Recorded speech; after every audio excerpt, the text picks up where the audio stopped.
बड़ा अपडेट ये है कि उत्तर प्रदेश के गोरखपुर से मुख्य आरोपी की गिरफ्तारी हो गई है। मुख्य आरोपी तिलक सिंह, जिसे गिरफ्तार कर लिया गया है। 100 लड़कियों के साथ यौन शोषण का ये पूरा मामला बिहार के मुजफ्फरपुर से सामने आया। पिछले 1-1.5 साल से ये पूरा गोरख धंधा चल रहा था। कॉल सेंटर के नाम पर लड़कियों की इज्जत लूटी जा रही थी, उनके साथ यौन शोषण किया जा रहा था। एक लड़की की ओर से सामने आकर पुलिस में शिकायत की गई, पूरे मामले का खुलासा हुआ। इस पर बिहार की राजनीति भी इस वक्त गरमाई हुई है और अब जानकारी ये मिल रही है। मुजफ्फरपुर कांड में सबसे बड़ा अपडेट, लेटेस्ट खबर ये है कि मुख्य आरोपी यानी कि उस कंपनी का मालिक जिसने इन सभी लड़कियों के साथ सोशल मीडिया पर पहले दोस्ती की थी, नौकरी का झांसा देकर बुलाया था और फिर अपने जाल में फंसाया था, उसकी गिरफ्तारी हो गई है। उत्तर प्रदेश के गोरखपुर से मुख्य आरोपी को इस पूरे मामले के गिरफ्तार कर लिया गया है।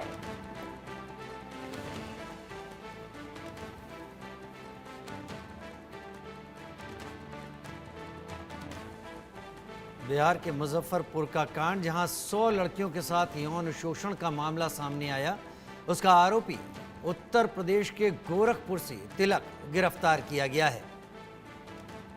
तिलक सिंह पुलिस के कब्जे में आ गया है। तस्वीरें हम आपको पूरी तरीके से दिखा नहीं सकते, इतनी विभत्स तस्वीरें हैं ये, लेकिन इस पूरे घटनाक्रम से जुड़ा हुआ मुख्य आरोपी पुलिस के कब्जे में, और अब पुलिस उससे अपने तरीके से सच उगलवाने की कोशिश जरूर करेगी। इसे बड़ी सफलता के तौर पर भी देखा जा रहा है। मुजफ्फरपुर कॉल सेंटर कांड में पुलिस को बड़ी कामयाबी हाथ लगी है।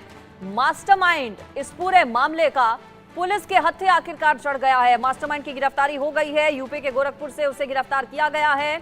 मुजफ्फरपुर में दरअसल फर्जी जॉब का झांसा देकर सैकड़ों लड़कियों से यौन शोषण का आरोपी है, जिसे पुलिस ने आखिरकार गिरफ्तार कर लिया है।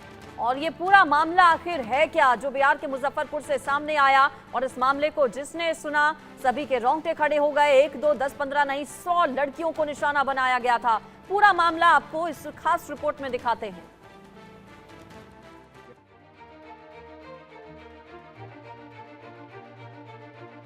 लड़की का चेहरा हम नहीं दिखा रहे हैं, लेकिन जो कहानी वो बयां कर रही है वो बेहद भयावह है। ये कहानी सिर्फ इस लड़की की नहीं है, बल्कि 100 से ज्यादा लड़कियां ऐसे ही जुल्म और सितम को झेल रही थीं। और ये सब चल रहा था नीतीश कुमार के बिहार में। शहर मुजफ्फरपुर के इस यातना सेंटर की पूरी कहानी बताएंगे, लेकिन उससे पहले ये तस्वीरें देखिए। कमरे में 5 से 6 लड़के हैं। एक लड़की डरी सहमी वहां खड़ी है। ये लड़के उस पर फप्तियां कस रहे हैं, उसे गालियां दे रहे हैं। इस बीच एक लड़का बेल्ट निकालकर उसे पीटने लगता है। ये वायरल वीडियो भी पुलिस की जांच के दायरे में है। वीडियो को रोककर ठहर कर देखिए। आरोपी नंबर 1, आरोपी नंबर 2, आरोपी नंबर 3, आरोपी नंबर 4, आरोपी नंबर 5, इन सभी के गुनाह का हिसाब होना बाकी है। मुजफ्फरपुर पुलिस की जो अधिकारी इन आरोपों की जांच कर रही हैं, उनका वर्जन भी आप सुन लीजिए। ये संज्ञान में आया है कि एक कंपनी है जो फर्जी तरीके से कॉल सेंटर चलाने की कोशिश कर रही थी, जिसमें महिलाओं को ल्योर करके और उनसे उनके साथ धोखाधड़ी किया जा रहा था। इस संबंध में 9 तारीख को 9/6/2024 को FIR दर्ज कर ली गई है। मामला करीब साल भर पुराना है, लेकिन एक बार फिर से चर्चा में है। लड़कियां इंसाफ मांग रही हैं, पूछ रही हैं कि और कितना इंतजार करें। आइए अब आपको बताते हैं कि मुजफ्फरपुर कैसे बन गया इन लड़कियों के लिए शोषणपुर। सबसे पहले सोशल मीडिया के जरिए लड़कियों से दोस्ती की गई। इसके बाद नौकरी का झांसा देकर उन्हें मुजफ्फरपुर बुलाया गया। सभी लड़कियों को अहियापुर के घर में बंधक बनाकर रखा गया और लड़कियों का यौन शोषण किया गया। लड़कियों को 3 महीने तक कॉल सेंटर वाली ट्रेनिंग के नाम पर झांसा दिया गया। सैलरी देने के बजाय लड़कियों से ही पैसे वसूले गए। महीनों से ये गोरख धंधा चल रहा था। हैरान करने वाली बात यह है कि लड़कियां दहशत में थीं और पुलिस प्रशासन को इस यातना सेंटर के बारे में कोई खबर नहीं लग पा रही थी। दबंगों का ये यातना सेंटर यूं ही चलता रहता अगर छपरा की रहने वाली पीड़िता ने आवाज नहीं उठाई होती। पहली बार उसने अहियापुर थाने में मामला दर्ज कराया। उसने बताया कि फेसबुक के जरिए उससे संपर्क किया गया। DVR ऑर्गेनाइजेशन में नौकरी का झांसा दिया गया। प्रशिक्षण के नाम पर 20,000 रुपए वसूले गए। आरोप तो ये भी है कि कंपनी के CMD तिलक सिंह ने 50 से ज्यादा लड़कियों के साथ इसी तरह से ठगी की। हद तो तब हो गई जब इनमें से कुछ लड़कियों का यौन शोषण शुरू हो गया। जिसने आवाज उठाने की कोशिश की, उसके साथ मारपीट की जाने लगी।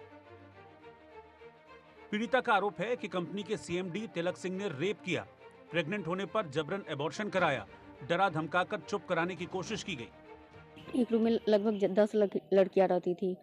फिर 5-6 दिन बाद से मुझे एक सेंटर नाम की कोई जगह था, वहाँ पे ले जाया गया। वहाँ पे लगभग मतलब बहुत सारे लोग था, 500 से 1000 लोग वहाँ पे था। और वहाँ पे यही बताया जा रहा था कि चीट फ्रॉड मतलब कॉल कैसे किया जाता है, फ्रॉड कॉल करने के लिए सिखाया जाता था। फिर वहाँ कोई जॉब नहीं था, ना कोई ऑफिस था, ना कुछ था ही नहीं वहाँ पे। बस वहाँ पे कॉल करने के लिए ही सिखाया जाता था। फिर 2-2.5 से 3 मंथ हुआ मेरा सैलरी नहीं आया। फिर सैलरी का जब हम बात किए तो वहाँ मनीष सिन्हा यानी कंपनी के CMD जिसको बोला जाता है, वो और तिलक ने मिलकर मुझे ये बताया कि तुम्हें यहाँ 50 से 52 लोगों को बुलाना है। 50 से 52 लोगों को बुलाओगी तो तुम्हारा यहाँ सैलरी 50,000 हो जाएगा। हम बोले बुलाने का मतलब हम कहाँ से बुलाएंगे 50 से 52 लोग। तो मेरे फ़ोन में जितना कॉन्टैक्ट था उसको एक लिस्ट टाइप में बनवाया गया, हर एक चीज़ और मेरे कॉन्टैक्ट से लिखवाया गया। फिर उसी में से वो लोग मार के ज़बरदस्ती कॉल करना स्टार्ट करवाया लोग। अब आप सोच रहे होंगे कि अगर मामला 100 से ज्यादा लड़कियों का है तो ये सिलसिला इतना लंबा कैसे चलता रहा। दरअसल जिस इमारत में लड़कियों को रखा गया था उसके बाहर कुछ मुस्टंडे 24 घंटे निगरानी करते थे। किसी भी लड़की को बाहर निकलने की इजाजत नहीं थी। किसी तरह छपरा की रहने वाली लड़की बचकर भागी और पुलिस से संपर्क किया। कुछ समय पहले ये संज्ञान में आया है कि एक कंपनी है जो फर्जी तरीके से कॉल सेंटर चलाने की कोशिश कर रही थी, जिसमें महिलाओं को ल्योर करके और उनके साथ धोखाधड़ी किया जा रहा था। इस संबंध में 9 तारीख को 9/6/2024 को FIR दर्ज कर ली गई है और वादिनी का बयान ले लिया गया है। और इस संदर्भ में जो इन्वेस्टिगेटिंग ऑफिसर है वो आगे की कार्रवाई कर रहे हैं और इस केस को हम इन्वेस्टिगेट करके जो अग्रतर अनुसंधान है वो ज़रूर किया जाएगा। हालांकि अभी जांच चल रही है। पुलिस के सामने इन आरोपों के सबूत जुटाने की चुनौती है, क्योंकि पीड़ितों का आरोप है कि फोन से कई सारे प्रूफ जबरदस्ती डिलीट कर दिए गए हैं। लेकिन जो इक्का दुक्का वीडियो सामने आ रहे हैं वो भी जुल्म की दास्तां बयां करने के लिए काफी है। Bureau report, India news.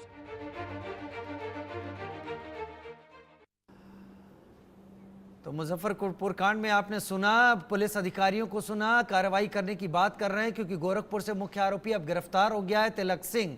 और इसके बाद उन लड़कियों की आपबीती अब सामने आ रही है जो यहां पर कई दिनों से सह रही थी। और कहने को तो बीट कांस्टेबल, बीट पुलिसिंग होती है, लेकिन वो कैसे नहीं पता कर पाती, ये बड़ी बात है। बिल्कुल, 100 लड़कियों से यौन शोषण का आरोप।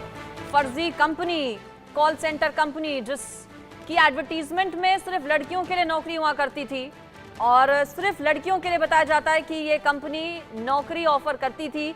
जब लड़कियां यहां पर पहुंचती थी तो उन्हें बंधक बना लिया जाता था। कुछ वीडियोस भी सामने आए हैं इस पूरे केस से जुड़े हुए, ब्लर हमने किया इन वीडियोस को और इन वीडियोस में आपको दिखेगा कि बंधक बनाकर वहां पर लड़कियों को रखा जाता था। जब विरोध किया जाता था लड़कियों की ओर से तो कैसे वहां पर मौजूद लोग उनके साथ मारपीट करते थे, उन्हें प्रताड़ित किया जाता था। एक लड़की किसी तरह से बिहार के छपरा की ही चंगुल से छूटकर भागी, बाहर आकर उसने आपबीती अपनी बताई। लेकिन देखिए इस पूरे मामले में सवाल भी कई सारे हैं। अब ये कामयाबी के तौर पर तो देखा जा रहा है कि चलो मुख्य आरोपी को गिरफ्तार कर लिया गया है, यूपी कनेक्शन सामने आए, लेकिन सवाल ये कि जानकारी मिल रही है कि पिछले साल भी मई के महीने में इस कंपनी की शिकायत की गई थी। उस वक्त पुलिस ने कार्रवाई के नाम पर सिर्फ इतना किया था कि उस जगह पर जाकर 3-4 लोगों को बिल्डिंग से हटा दिया था। उस जगह पर उस ठीक कंपनी जहां पर संचालित की जाती थी वहां तक पुलिस पहुंची थी, लेकिन उसके बाद मामला पुलिस की ओर से साइडलाइन कर दिया गया। ढीला रवैया पुलिस का इस पूरे मामले में रहा। कई बार इससे पहले भी शिकायत हुई लेकिन पुलिस ने कोई एक्शन नहीं लिया, कोई कार्रवाई नहीं की। 100 लड़कियों के साथ यौन शोषण का यहां पर मामला सामने आया है। यह आरोप लगाया गया 100 लड़कियों के साथ यौन शोषण। अगर इस संख्या को भी बड़ा चढ़ा हुआ मान लिया जाए तो अभी जितनी भी लड़कियां हैं, अगर पुलिस अधिकारियों की नाक के नीचे कोई इतना ताकतवर हो जाता है कि वह ऐसी चीजों को अपने मन मुताबिक करने लगे, अंजाम देने लगे, उसके वीडियो बने, वो चीजें बाहर निकल कर आए और पुलिस के कांस्टेबल या थाने तक में खबर ना हो, उन्हें पता भी ना चले, और जब सारा मामला खुल जाए तब पुलिस अधिकारी प्रेस कॉन्फ्रेंस के नाम पर खाना पूर्ति करते हुए दिखाई पड़े, यह साफ इशारा देता है कि पुलिस अधिकारियों को जमीनी हकीकत कितनी पता चलती है। बिल्कुल, जैसा कि मैंने पहले भी बताया, जानकारी है कि पिछले साल भी अहियापुर और सदर इलाके में छापेमारी की गई थी। ये वही इलाका है जहां पर ये फर्जी कंपनी जिसका नाम DVR है, DVR नाम की ये फर्जी मार्केटिंग कंपनी जिसकी ओर से लड़कियों को अपने जाल में फंसाया जाता था, उस जगह पर पिछले साल भी पुलिस ने जाकर छापेमारी की थी। उस वक्त कुछ लड़कियों को वहां से मुक्त कराया गया था, लेकिन सवाल ये कि उसी वक्त आखिर पुलिस ने इस पूरे मामले को सीरियसली क्यों नहीं लिया। रितेश मिश्रा मेरे साथ जुड़ गए हैं, पटना से इंडिया न्यूज संवाददाता। रितेश, कामयाबी के तौर पर इसे देखा जा रहा है कि मुख्य आरोपी की गिरफ्तारी कर ली गई है, तिलक सिंह। कब ये गिरफ्तारी हुई और पुलिस की लापरवाही भी इस पूरे मामले में सामने आ रही है। फिलहाल लेटेस्ट अपडेट आप दीजिए। बिल्कुल, सबसे पहले तो अपडेट की बात करते हैं तो मुख्य आरोपी जो है डीवीआर कंपनी का तिलक सिंह, उसकी गिरफ्तारी हुई है और गिरफ्तारी उसकी गोरखपुर से हुई है, यानी उत्तर प्रदेश से। बिहार पुलिस की टीम ने, एसआईटी की टीम लगातार छापेमारी कर रही थी और मुजफ्फरपुर पुलिस को ये सफलता मिली है, लेकिन इसे सफलता बिल्कुल नहीं कहेंगे। सफलता इसलिए नहीं कहेंगे क्योंकि देखिए, आप किस तरह आपके नाक के नीचे एक फर्जी कंपनी चल रही थी, वहां फर्जीवाड़ा किया जा रहा था। ना सिर्फ फर्जीवाड़ा किया जा रहा था, बल्कि लड़कियों का यौन शोषण किया जा रहा था। एक बाकायदा जो जानकारी अब निकल कर सामने आ रही है कि कॉल सेंटर बनाया गया था और वहां से फर्जी तरीके से सारी चीजें संचालित होती थी। तो पुलिस के नाक के नीचे जो अहियापुर थाना है, उसमें पहले भी इस कंपनी के खिलाफ मामला दर्ज हुआ था। फिर पुलिस क्या कर रही थी, पुलिस को क्यों नहीं जानकारी थी? जब ये मामला पूरी तरीके से संज्ञान में आया, और ये तिलक सिंह की अगर बात करें तो तिलक सिंह पर उसी कंपनी की एक लड़की ने, जो नाबालिग थी, उसने पहले भी पॉक्सो एक्ट के तहत मामला दर्ज कराया था, लेकिन पुलिस लापरवाह रही और पुलिस ने उसे गिरफ्तार नहीं किया, उससे पूछताछ नहीं की। मनोबल उसका बढ़ता गया और देखिए कि एक नहीं, दो नहीं, बल्कि 100 से ज्यादा लड़कियों का शोषण उसने किया। बेल्ट से पिटाई की गई, जान से मारने की धमकी दी गई। तो इसे कतई नहीं कहा जा सकता है कि ये पुलिस की सफलता है। पुलिस पर जब रितेश, पुलिस अधिकारी हमेशा बीट पुलिसिंग की बात करते हैं। कहते हैं बीट पर जो कांस्टेबल तैनात है उसकी जिम्मेदारी होती है कि उसके बीट के क्षेत्र में कहां क्या हो रहा है इसकी वो खबर रखे और आला अधिकारियों को सूचित करता रहे। या तो बीट कांस्टेबल कभी अपनी बीट पर गया ही नहीं, अगर गया तो उसने अपने मतलब का क्या किया क्या नहीं किया ये अलग है। और इतना बड़ा अगर ये सारा खेल निकलकर सामने आ जाता है, उस पर पुलिस अपनी पीठ थपथपाने लगती है। अगर ये मामला लड़कियों के भागने से सामने नहीं आता तो शायद अब भी यौन शोषण हो रहा होता। बिल्कुल, बहुत ही गंभीर, बहुत ही सटीक और उम्दा प्रश्न आपने उठाया है राजीव, क्योंकि देखिए, बीट पुलिसिंग, जाहिर सी बात है कि सब जगह जो अधिकारी हैं वो नहीं जा सकते हैं और इसीलिए बीट पुलिसिंग की जाती है। पुलिस भाई, और देखिए बिहार में अगर बात करें तो शायद देश का कुछ गिने चुने राज्यों में बिहार है जहां पर पुलिस को तमाम जो अत्याधुनिक सुविधाएं हैं वो मुहैया है। पुलिस के पास आप देखिए कि एक से एक बढ़िया वाहन है। पुलिस को बीट पुलिसिंग करने के लिए बुलेट बाइक्स तक दी गई हैं, अपाची बाइक्स तक दी गई हैं, लेकिन शायद ही कभी सड़कों पर या गलियों में ये बाइक दिखती हैं। ये बाइक कहाँ रहती है? ये पुलिस कर्मियों के निजी कार्य में ये बाइक लगी रहती है और इस पर भी हम आगे पड़ताल करने वाले हैं। तो बड़ा ये जो सवाल है कि गली मोहल्लों में जो चीजें, जो गतिविधियां होती हैं, उस पर पुलिस कर्मियों की नजर जो है वो बिल्कुल नहीं होती है, और निगाह होती भी है तो वो उगाही का वो एक जरिया होता है। चाहे वो बालू माफियाओं की बात कर ले, बिहार में शराब धड़ल्ले से बिक रहा है, तो इसी तरह इस कंपनी का भी जो मालिक है वो जानता था कि जो पुलिसकर्मी हैं उसकी शहपरस्ती करेंगे, अगर पैसा खिलाएंगे तो आराम से वो अपने क्या डीवीआर कंपनी का यही मालिक है, चूंकि मास्टरमाइंड जिसे कहा जा रहा है रितेश? चूंकि कई वीडियोस भी इस पूरे मामले के वायरल हो रहे हैं, सामने आए हैं, हम भी दिखा रहे हैं कुछ तस्वीरें ब्लर करके। बाकी लोग कहाँ हैं? जो लोग इन वीडियो में नजर आ रहे हैं, जिन्होंने इन लड़कियों के साथ मारपीट की, बेल्ट से पीटा, हाथ उठाए, उन लोगों की गिरफ्तारी को लेकर क्या है अपडेट? अब बिल्कुल देखिए, कुल 9 लोग जो हैं वो आरोपित हैं, जिन पर एफआईआर बाकायदा बाई नेम एफआईआर कराया गया है और उसमें जो प्रमुख नाम है वो मनीष सिंह का है। लेकिन मनीष सिंह कहाँ है, अभी तक पुलिस को ये जानकारी नहीं है। हालांकि अगर बात करें तो पुलिस ने इन तमाम जो 9 लोग जो वांटेड हैं उनके नंबरों को सर्विलांस पर डाला है और उनकी भी गिरफ्तारी 1-2 दिन के अंदर होगी। ताबड़तोड़ पुलिस छापेमारी कर रही है। लेकिन अन्य जो लोग हैं, और एक और जानकारी आज हमें मिली कि डीवीआर कंपनी पुलिस पहुंची थी और कल वहां 1 दर्जन से ज्यादा युवकों को पुलिस ने हिरासत में लिया और उनसे पूछताछ की। तो पुलिस अब एक्शन में आई है, लेकिन पुलिस अगर पहले एक्शन में आई रहती तो इतनी लड़कियों की आबरू से खिलवाड़ नहीं होता। इतनी लड़कियों को ये पताड़ना, वो बेल्ट की मार, वो डंडे की मार नहीं झेलनी पड़ती, उन्हें मानसिक तौर पर कुछ झेलना नहीं पड़ता। अगर पुलिस ने संवेदना दिखाई होती तब। अब क्योंकि मीडिया का प्रेशर है, तमाम तरह के प्रेशर हैं, अधिकारियों की डांट फटकार है, तो पुलिस अपना एक्शन कर रही है, लेकिन ये सारी चीजें पहले होनी चाहिए थी। और मुजफ्फरपुर को तो लेकर बार बार सवाल उठते हैं, ये कोई पहली दफे नहीं है। आप देखिए कि मुजफ्फरपुर की ही अगर जहन में आपके याद होगा तो 4-5 साल पहले एक नौरूना मामला आया था। आज तक उस बच्ची का क्या हुआ किसी को कोई जानकारी नहीं, पुलिस ने ठंडे बस्ते में मामला डाल दिया। ये वही मुजफ्फरपुर है जहां पर शेल्टर होम कांड हुआ था और कई सारे गंभीर आरोप लगे थे। जो तत्कालीन मंत्री मंजू वर्मा थी, उन्हें समाज कल्याण की वो विभाग की मंत्रालय संभालती थी, उन्हें इस्तीफा तक देना पड़ा था।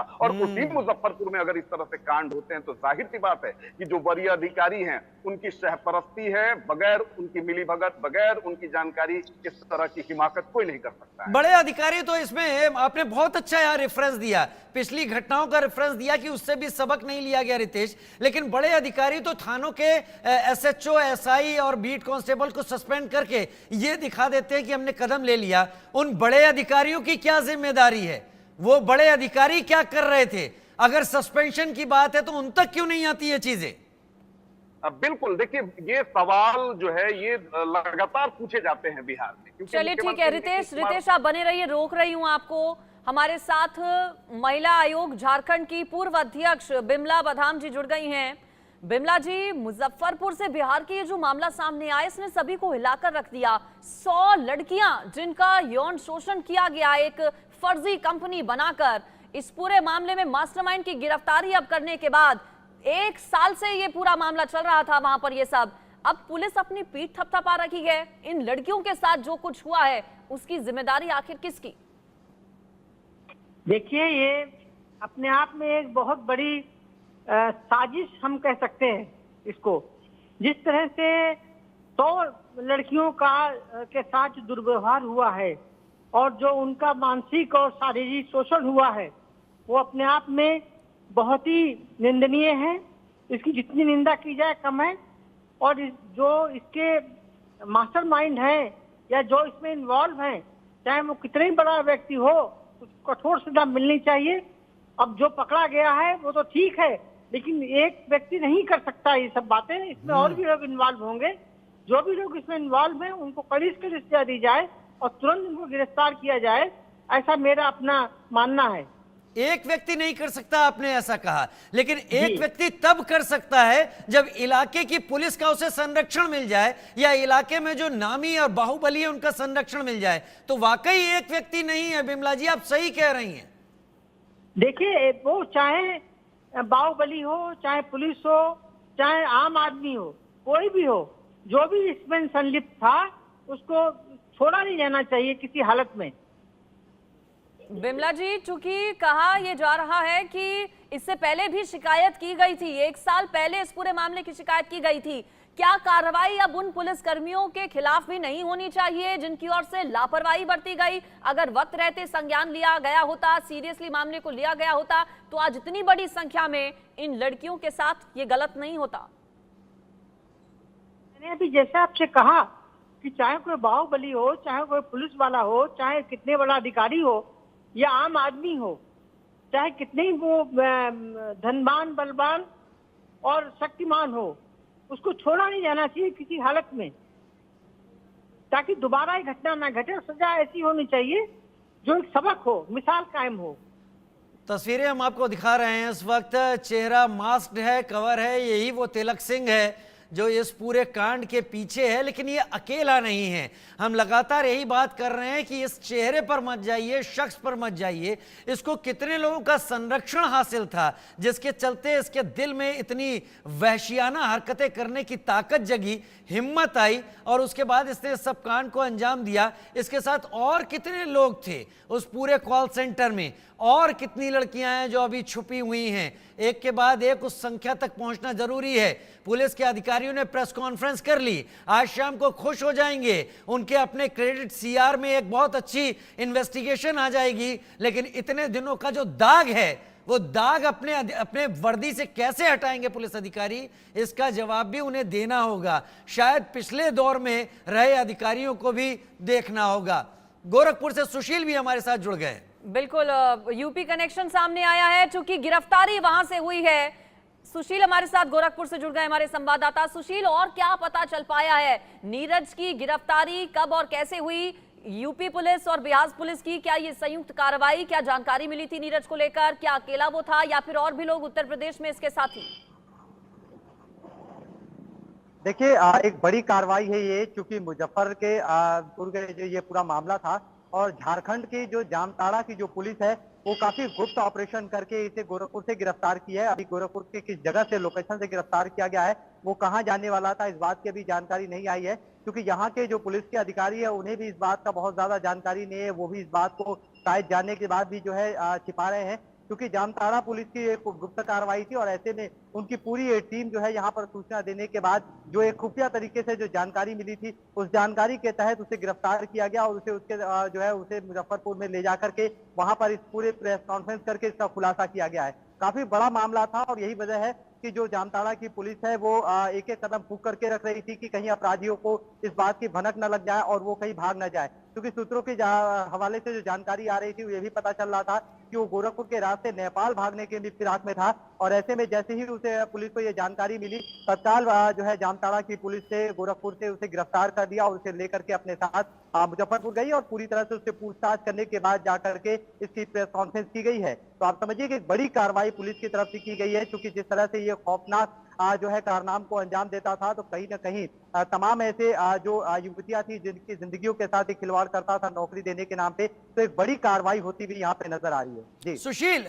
गोरखपुर में इस शख्स को गिरफ्तार करने से पहले क्या गोरखपुर पुलिस को या उत्तर प्रदेश पुलिस को इतला दी थी मुजफ्फरनगर पुलिस ने? क्या ये ज्वाइंट ऑपरेशन की तरह से इसको पकड़ा गया? और दूसरा सवाल, ये शख्स था कहां, किस जगह छुपा था, कौन से इलाके में था, किसने इसको शरण दी हुई थी? देखिए राजीव जी, अभी जो जानकारी मिली है उसमें ये यहाँ के अधिकारी इस पूरे मामले से कुछ भी बोलने से बच रहे हैं। उन्हें कह रहे हैं कि इस ऑपरेशन के बारे में हमें कुछ भी पता नहीं है, लेकिन ये जरूर है कि अगर किसी दूसरे स्टेट की पुलिस अगर दूसरे स्टेट में जाती है तो जाहिर तौर से वहाँ के जो जिले के अधिकारी हैं उन्हें इत्तला जरूर करती है। अच्छा, यहाँ से सुशील क्या इसे मुजफ्फरपुर ले जाया जाएगा या फिर यहीं पर इससे पहले पूछताछ की जाएगी? ये जानकारी क्या मिली है कि यहाँ से बिहार इसे ले जाया जाएगा? देखिए, उसे यहाँ से सीधे जो है बिहार ले जाया गया है और वहां पर उससे पूछताछ की जा रही है। क्योंकि यहाँ पर जैसे ही उसे पकड़ा गया उसे सीधे बिहार ले जाया गया बिना कोई रुकावट के और वहां पे ले जाकर के उससे पूरे मामले की गहनता से पूछताछ की जा रही है ताकि और भी जो तथ्य हैं वो निकल के सामने आए। और जैसा राजीव जी ने सवाल किया, आप मैं बताऊं कि ये यहाँ से जो सूत्रों के हवाले से जो खबर मिली है कि वो यहाँ से जो है नेपाल भागने की फिराक में था और जैसे ही जामताड़ा पुलिस को जो इसकी जानकारी मिली वो तत्काल जो है अपने खुफिया ऑपरेशन के तहत उसे गिरफ्तार करती है और उसे लेकर के बिहार चली जाती है। जी बिल्कुल, हमारे साथ रितेश भी जुड़े हुए हैं पटना से, हमारे संवाददाता। जानकारी और रितेश क्या मिल रही? चले रितेश, जानकारी मुझे मिल रही है कि हमारे साथ नहीं है। सुशील गोरखपुर से हमारे साथ बने हुए हैं। कामयाबी के तौर पर तो इसे पुलिस बता रही है अपनी, लेकिन सवाल ये है कि क्या वाकई में ये कामयाबी है पुलिस की या फिर मामले को ढकने के लिए, अपनी लापरवाही को ढकने के लिए पुलिस इसे अपनी कामयाबी बता रही है? चूंकि मामला नया नहीं है, 1 साल पहले का है। सुशील, आप बता रहे हैं कि नेपाल भागने की तैयारी थी इसकी ओर से, क्या वहां पर कुछ लोगों के साथ ये संपर्क में था? गोरखपुर में किसकी ओर से इसकी मदद की गई थी, इस बारे में भी क्या कुछ पता लगा? देखिए, चूंकि ये काफी खुफिया ऑपरेशन था, अभी किसी को भी इसकी कोई जानकारी नहीं है, लेकिन ये जरूर है कि कुछ घंटों में इस चीज की भी जानकारी हो जाएगी कि वो गोरखपुर से किस जगह पर और किसके संपर्क में था और किस तरीके से इस ऑपरेशन के तहत उसे गिरफ्तार किया गया है। नेपाल जाने वाला था तो कब जाने वाला था या वहां पर किस जगह जाने वाला था, किसकी मदद से जाने वाला था? इन तमाम सवालों के जवाब जब कुछ देर में जब पुलिस पूरी तरह से पूछताछ करने के बाद मीडिया के सामने रखेगी तो निश्चित रूप से इन सारे तथ्यों और सारे सवालों का जवाब मिल जाएगा। फिलहाल अभी कुछ भी कहना जल्दीबाजी होगी, क्योंकि ये जो जामताड़ा की पुलिस के जो ये पूरा जो कार्रवाई था वो पूरी तरह से गुप्त कार्रवाई था और ऐसे में इस कार्रवाई का इन्हें कामयाबी भी मिला और उसे गिरफ्तार कर दिया गया। ये अलग बात है कि साल भर से लेकर के अभी तक ये आंख मिचौली खेल रहा था और पुलिस के जो है कहीं ना कहीं मुंह चिढ़ाता हुआ नजर आ रहा था। पुलिस के कार्रवाई को लेकर के सवाल उठते नजर आ रहे थे कि अभी तक पुलिस क्या कर रही थी, पुलिस के नाक के नीचे इतना बड़ा वारदात हो रहा था और पुलिस अभी तक उसे गिरफ्तार तक नहीं कर पाई थी। तो कहीं ना कहीं इस कार्रवाई को बड़ी कार्रवाई देखी जा रही है और निश्चित रूप से उन तमाम जो है युवतियों को अब इंसाफ मिल सकेगा। पूछताछ के बाद और उससे तमाम और भी तथ्य सामने आएंगे कि और कितनी महिलाओं से जो है महिलाओं के साथ इसने इस तरह का काम किया था, और धीरे धीरे सारे दर पर दर खुलते चले जाएंगे जब जी। पुलिस का पूछताछ धीरे धीरे आगे बढ़ेगी। चलिए ठीक है सुशील, आपका शुक्रिया इस पूरी जानकारी के लिए। तो उत्तर प्रदेश के गोरखपुर से हुई है बिहार के मुजफ्फरपुर कांड के मास्टरमाइंड की गिरफ्तारी।